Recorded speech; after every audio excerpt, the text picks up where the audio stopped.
July 10, 1943, the Mediterranean sun blazes over the salt-slick decks of the 7th United States Army as they strike the limestone shores of Gela, Sicily. Amidst the chaos of exploding mortar rounds, two legendary generals, George S. Patton Jr. and Terry de la Mesa Allen, stand at the threshold of a victory that would soon transform into a ruthless purge. Was the relief of the Big Red One's finest commanders a tactical necessity, or a calculated character assassination fueled by the towering ego of a general who refused to share the limelight?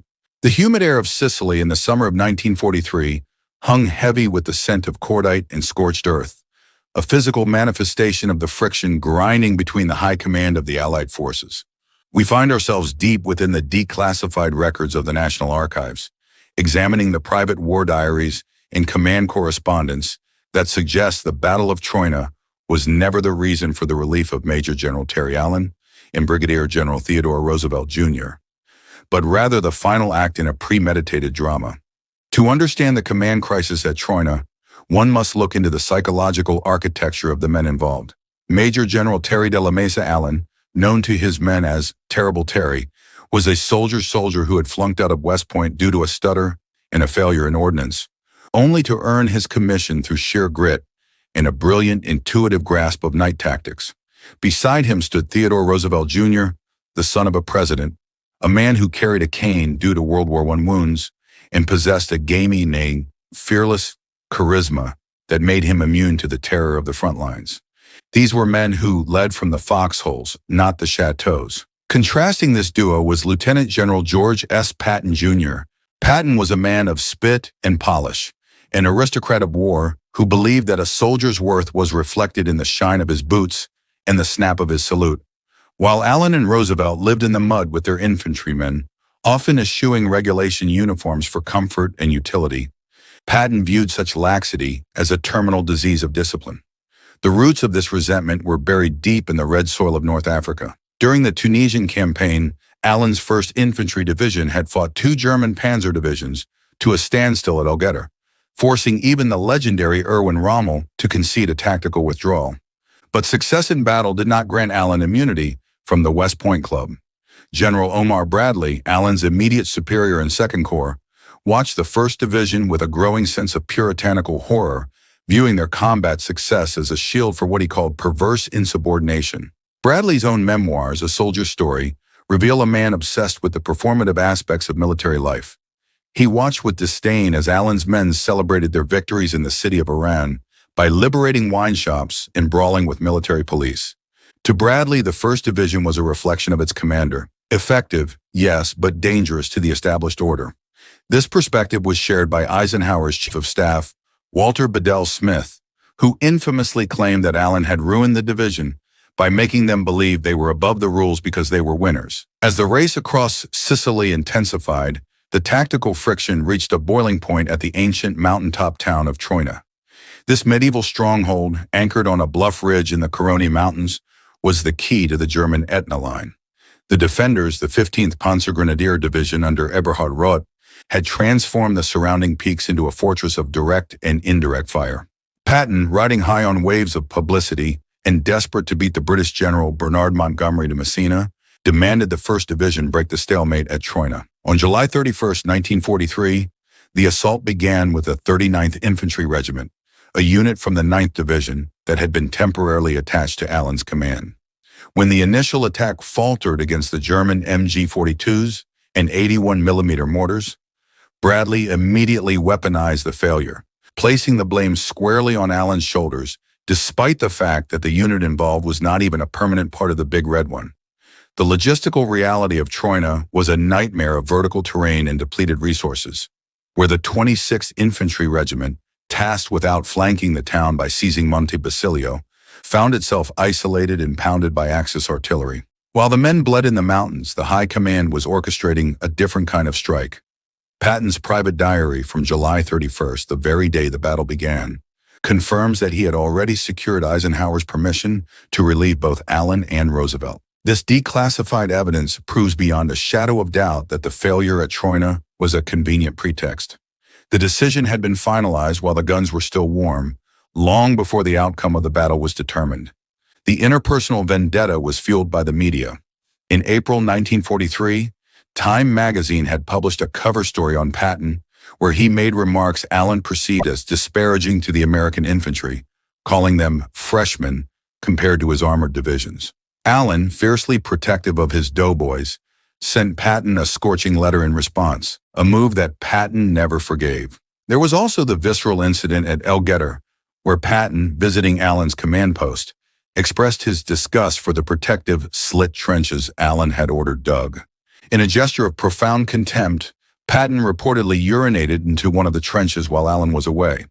This act of raw, unbridled ego nearly caused Allen's security detail to open fire on the 7th Army commander, highlighting a rift that no victory could bridge. As the Battle of Troina raged into its 6th day, the 1st Division was facing some of the heaviest fighting of the entire Sicilian campaign.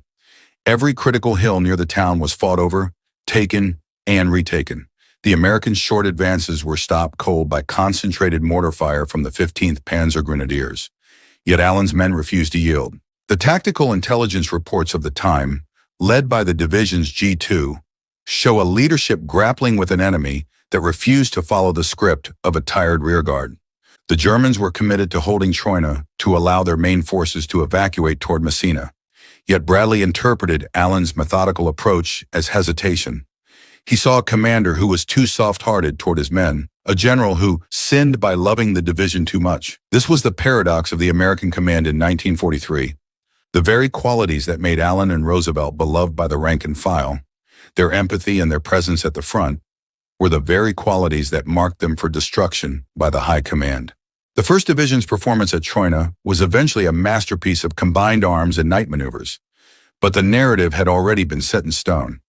The West Point Club, led by Bradley and Smith, viewed Allen as an army rebel who had broken the mold of discipline. They feared that if Allen was allowed to remain, the 1st Division would become an autonomous entity, loyal only to its own commanders, rather than the theater's strategic goals. On August 7, 1943, as the guns finally fell silent in Troina, the execution order was delivered. Terry Allen was in the middle of a tactical briefing for the next phase of the advance when an officer handed him a dispatch discovered in a mailbag from 2nd Corps. Without ceremony, without a face-to-face meeting with his superiors, Allen read the order for his removal and that of Theodore Roosevelt Jr. Witnesses noted the tears in the general's eyes as he finished the briefing and walked away from the division he had forged in fire. The relief was officially characterized as a rotation of command for tired leaders, a bureaucratic, face-saving measure that fooled no one in the trenches. The irony was suffocating. While Patton was removing Allen for a supposed lack of discipline, Patton himself was spiraling into a professional crisis of his own making. Between August 3rd and August 10th, the very week of the Troina relief, Patton committed the infamous slapping incidents at evacuation hospitals. He struck and verbally abused 2 soldiers suffering from battle fatigue, the same psychological state he had used as a weapon to fire Allen. This juxtaposition reveals the true nature of the command crisis. It was a clash between a general who viewed soldiers as expendable gears in a machine and a general who viewed them as human beings. The relief of Allen and Roosevelt was the ultimate tribute paid to the altar of George Patton's ego, a calculated move to ensure that no rival commander could overshadow the pistol-packing general. The legacy of the Troina Purge remains a polarizing chapter of World War II history, representing the moment the U.S. Army transitioned from a personalized, charismatic leadership style to a standardized, professionalized bureaucracy. The Mavericks were being phased out in favor of the rock-jawed disciplinarians, who would follow orders without question. Clarence Hubner, the man chosen to replace Allen, immediately began transforming the Big Red One into a division that mirrored the High Command's rigid expectations. He ordered close-order drills and parades for combat veterans, a move that was met with utter confusion and resentment by the men who had just captured Troina. But the story of Terry Allen and Teddy Roosevelt Jr. did not end in the mountains of Sicily. It was merely the beginning of a redemptive arc that would culminate on the beaches of Normandy. Terry Allen would return to the United States to train the 104th Infantry Division, the Timberwolves, using the same unconventional methods that had made him terrible in the eyes of the High Command. He would lead them across Europe, eventually beating Patton into Germany by 4 months. His success was a silent, powerful rebuke to the men who had fired him in Sicily. Theodore Roosevelt Jr.'s path was even more legendary.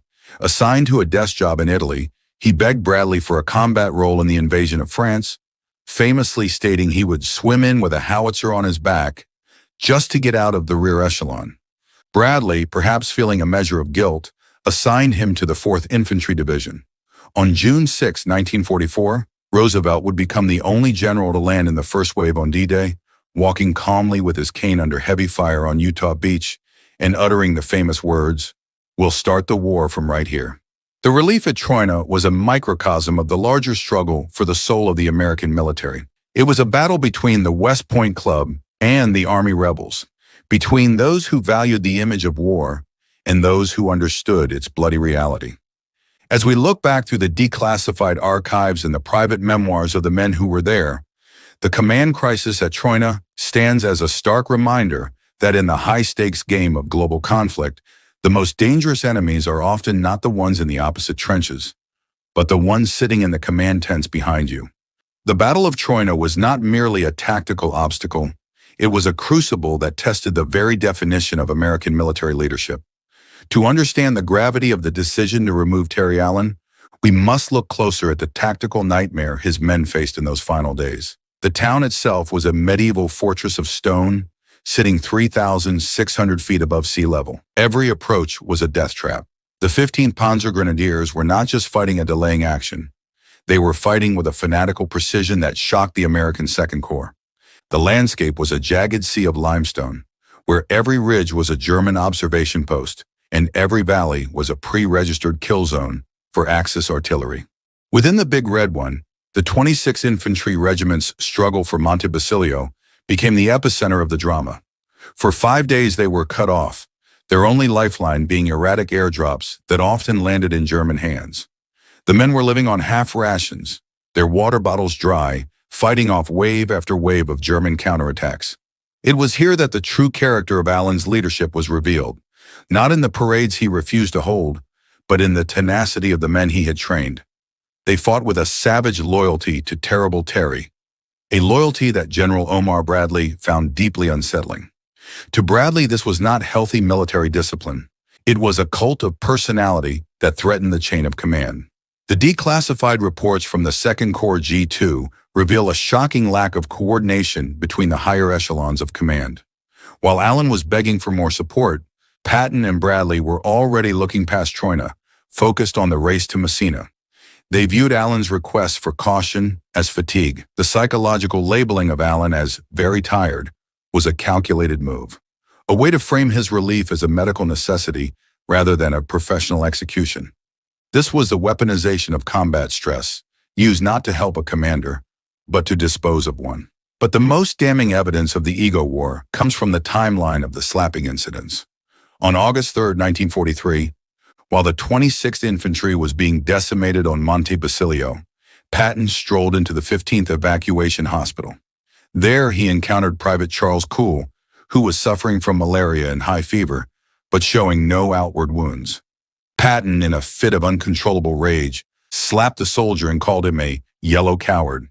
This happened just 3 days after Patton had secured permission to fire Allen for fatigue. The hypocrisy was absolute. Patton was punishing his soldiers for the very weakness he was using to justify the removal of his most effective generals.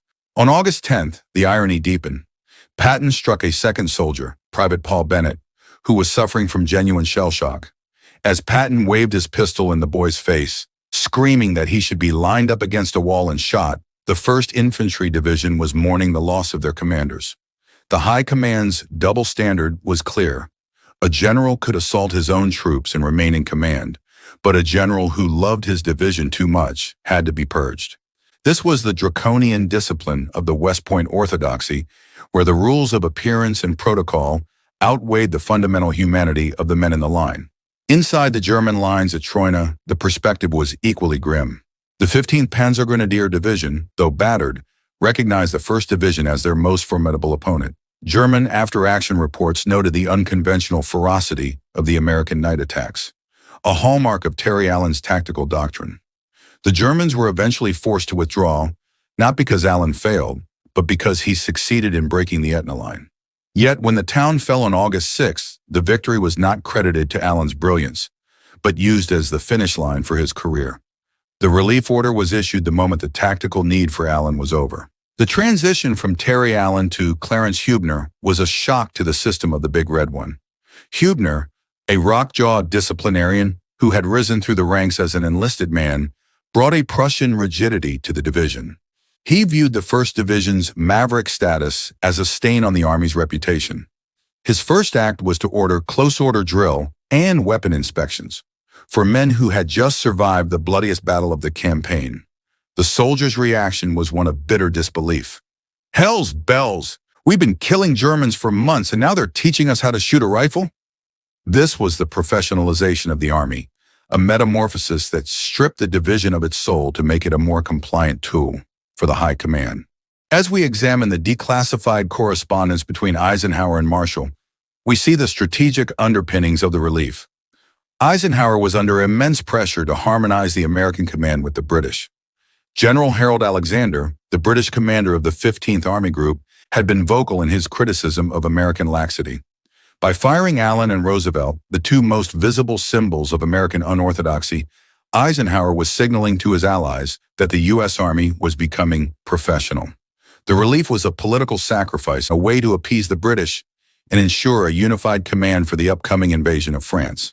But the West Point Club had underestimated the resilience of Terry Allen. When he took command of the 104th Timberwolf Division in 1944, he didn't change his ways. He doubled down on them. He focused on realistic training over parade ground ceremony. He emphasized night operations, telling his men, "The night is our friend." When the Timberwolves finally entered combat in the Netherlands and Germany, they became one of the most effective divisions in the European theater.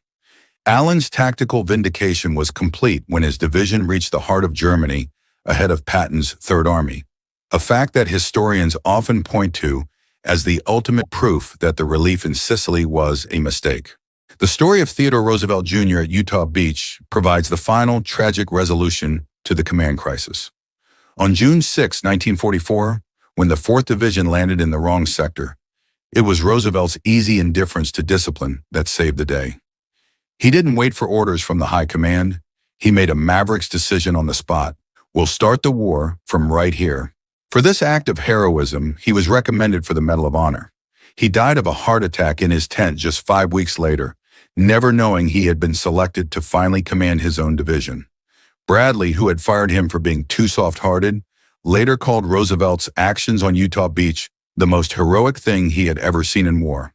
The command crisis at Troina forces us to confront a profound existential question.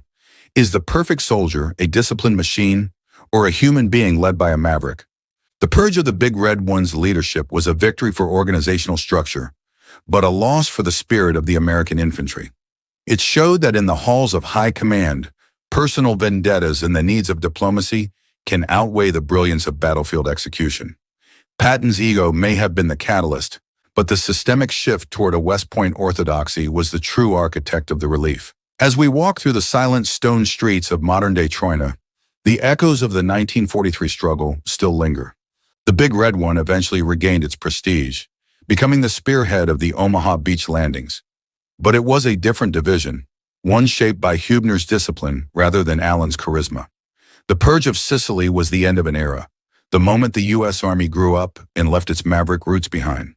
But the cost was high, the loss of two of the most effective, most beloved, and most human generals to ever wear the uniform. The declassified war diaries of Patton and Bradley remain as a testament to the ruthless accountability that defined the high command. They chose a standardized, predictable leadership over the unpredictable brilliance of Terry Allen. They chose the shine over the soldier. Yet history has been the ultimate judge. While Patton's reputation was tarnished by his outbursts and ego, the legacy of Allen and Roosevelt has been preserved by the men who served under them, the little people and working men of the 1st Division who knew that their generals were in the mud with them. The command crisis at Troina is a case study in how power is exercised at the highest levels. It shows that even in the midst of a global crusade against tyranny, the internal politics of the military can be just as brutal as the combat itself. The metamorphosis of the American Army was necessary for the scale of the war in Europe, but we must never forget the men who were sacrificed to make it happen. Terry Allen and Teddy Roosevelt Jr. were the heroes the 1st Division needed. but they were the rivals the high command could not tolerate. In the end, Troina fell, and so did the Mavericks. But the legacy of steel they forged in the mountains of Sicily and the sands of North Africa endured. It lived on in the night tactics of the Timberwolves and the stroll across Utah Beach. It lived on in the hearts of the soldiers who refused to salute the new regime, remembering the general who knew them all by their first names.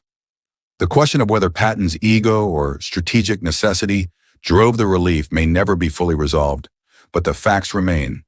Two of America's greatest warriors were fired at the very moment of their greatest victory. In the brutal calculus of war, should a commander be judged solely by his victories on the battlefield, or does the preservation of military protocol and discipline hold equal weight in the success of a global campaign? Let us know in the comments below, and don't forget to subscribe and hit the notification bell.